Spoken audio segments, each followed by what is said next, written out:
Alright, and we'll just...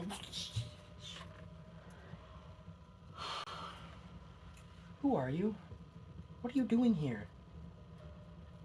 How did you get into my room? How did you get in my room? The window? Oh, shit. Can you leave? I'm trying to do something here. What? You don't... You're wondering... Okay. Here, you know what?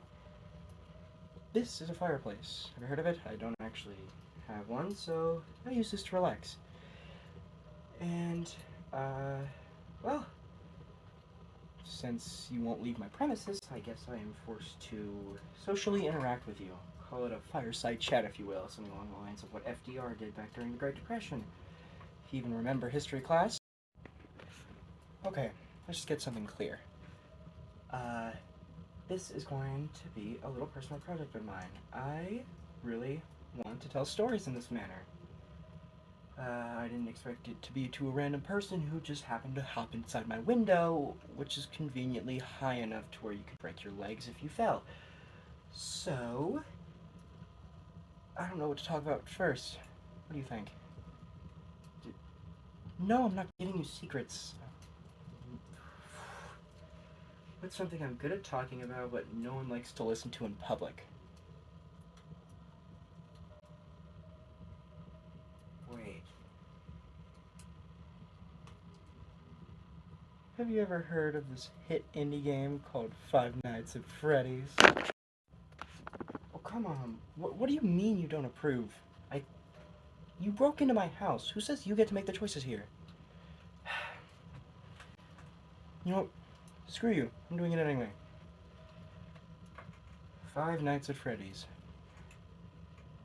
The popular hit indie game.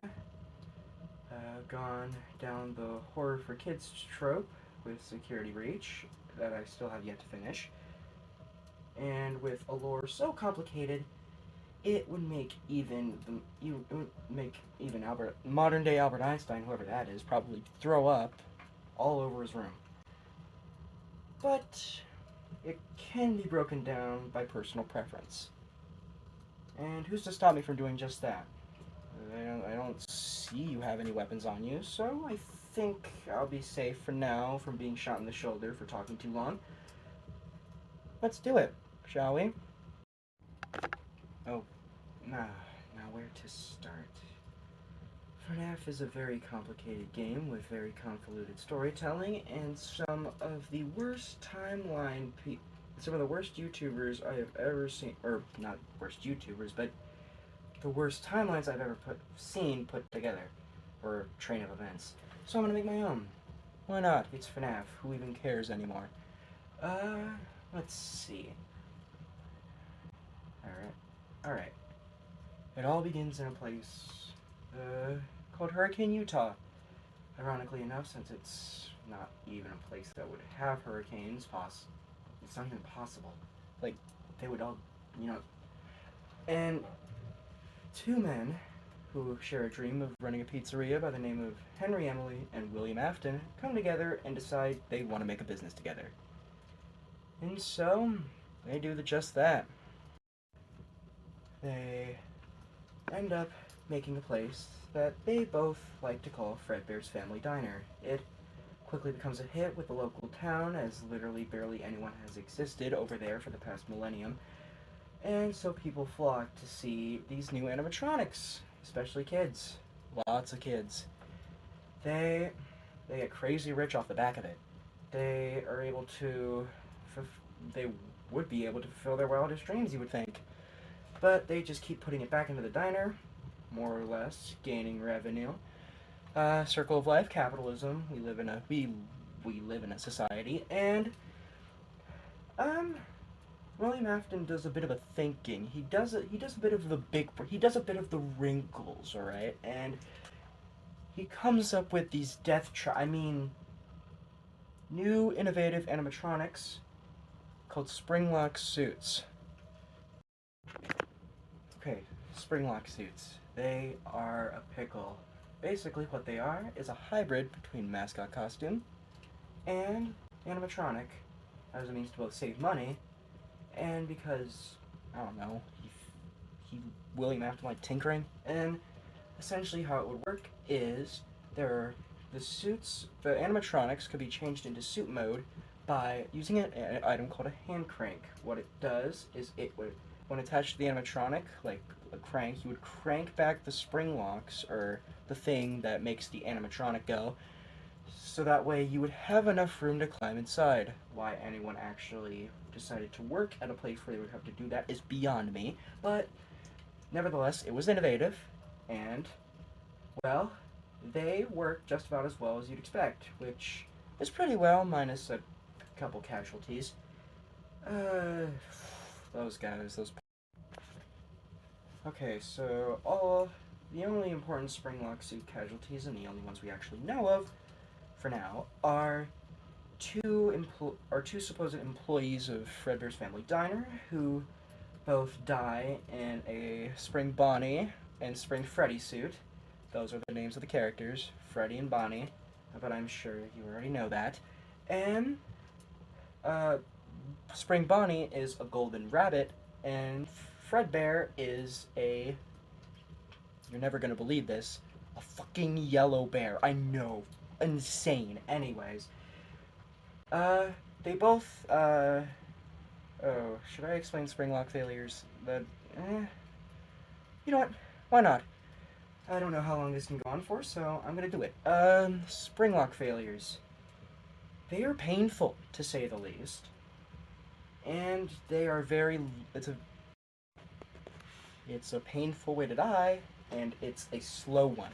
Basically what happens is the spring locks come loose or whatever, and the suit attempts to go back into animatronic mode, but it is not aware that there is a human inside of it, so it would basically end up crushing, the metal would, press into your body, and basically rip it apart from the inside out. It's very painful, and two employees got the short end of the stick, and they pretty much died in those suits. How you cleaned them, again, is beyond me, but nevertheless, they die, and their souls come back as black shadowy forms of the suits they died in. Call them Shadow Freddy and Shadow Bonnie. They really won't be important. But nevertheless, the diner remains open for a bit longer, and they continue to make money. But then William Afton decides to get the smooth brain idea, alright? It's the opposite. He decides to lose some of the wrinkles, alright? And he decides, hey, what if I take a little childer, right? What if I take a little smidge of child, and I just, became a furry, wore the suit, and, brought them back to the back room, and who's to say what will happen after that? And so he decides to go through with his plan because he's a little off. He's a little crazy. He's a little insane. And he kills a child. He does not tell Henry, obviously. And so after the child goes missing, the parent probably calls the police, and then but they can never find the body because William Afton, I don't know, he had a flamethrower and he incinerated it, whatever. Either way, what's done is done, the damage has been done, Henry questions everything, and the diner most likely closes down. I know, it's sad. Oh no, the bloody suit place closes. Oh, F in the chat. But William Afton develops a little bit of kink for it, alright? He's like tobacco or smoking. He's like, what if I did that, but again? So he decides to go to a little place, another little place. Actually, back up. This story's confusing. I messed up. I did a little bit of an oopsie. I lost a wrinkle. Anyway, back up. he still develops a kink for it, but he decides to open another Freddy's. With the money that they had, they became a franchise, right?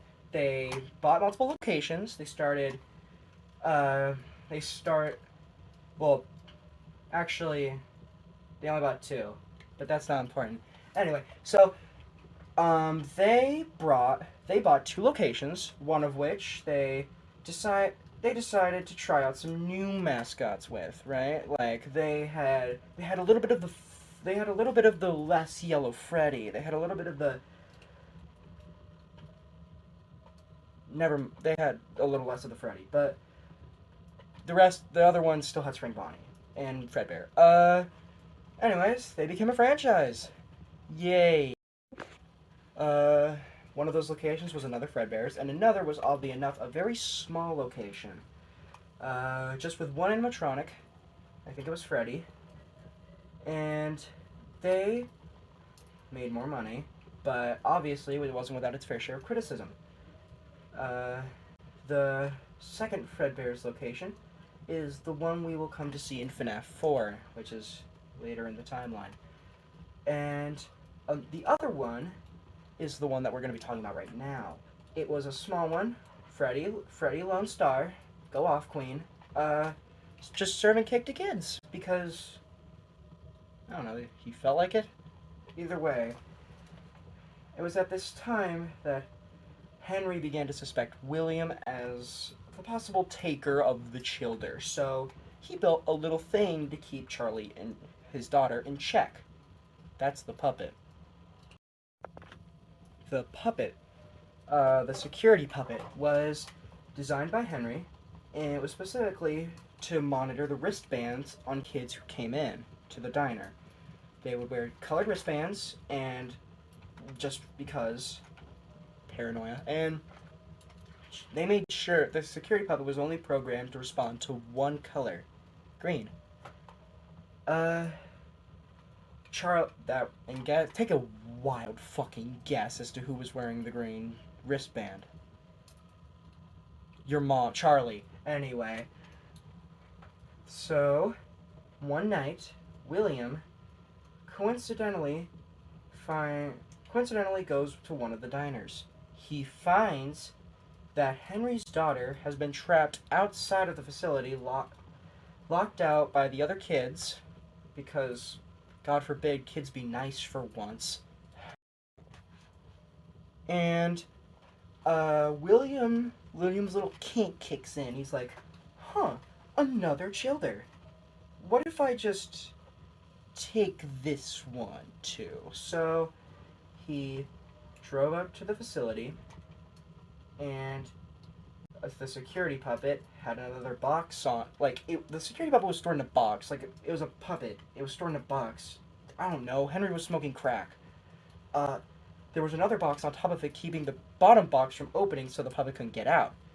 And as she was struggling to get out, William took Charlie, slit her throat, and then threw her body in the alley and then drove away.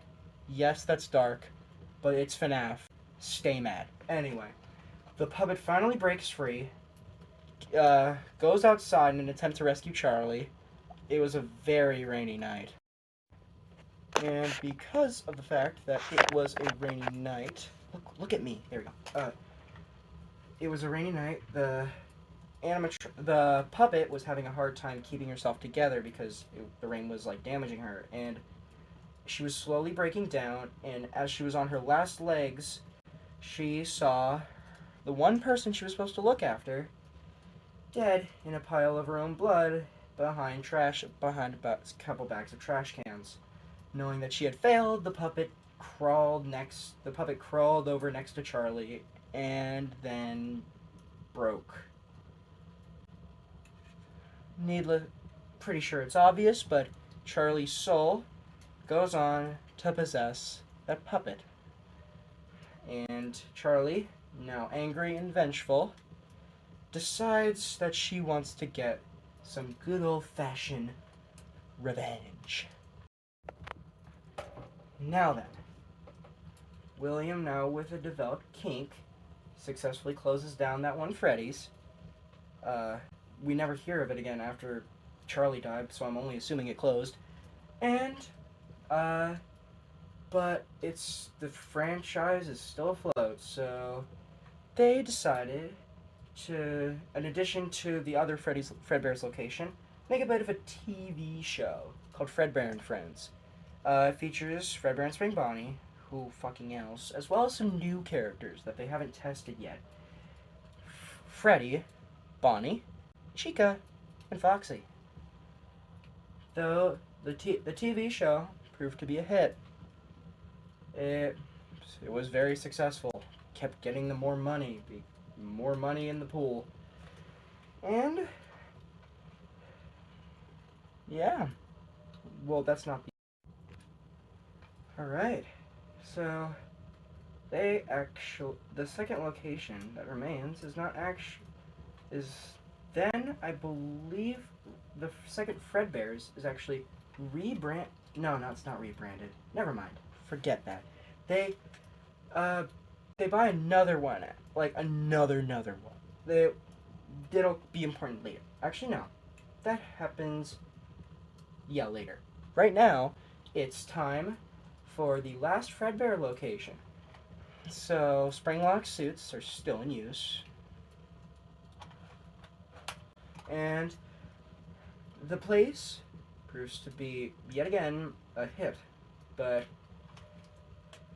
but William Afton, you got a major plot twist. I know. William Afton is actually a father. Yeah, he's got a family. And yeah, I think that'll actually be a good place to call it for the night. I am very tired. I would like to get back to my game, and I still need to get you out of my house. So, I don't know, crawl back in again tomorrow? Maybe a couple days? I don't know when you like to show up. I don't even know you. This is the first time we've met. Ugh. What am I just told the FNAF lore to a complete stranger. You know what? Okay. They're too deep at this point. So yeah, I'll see you again soon. Whenever that is. My mind is currently in shambles trying to piece together an actual story based on how much knowledge there is. So, once I get a better idea and you decide to crawl back in, we can do this whole thing again. Is that alright? Alright, cool? Good.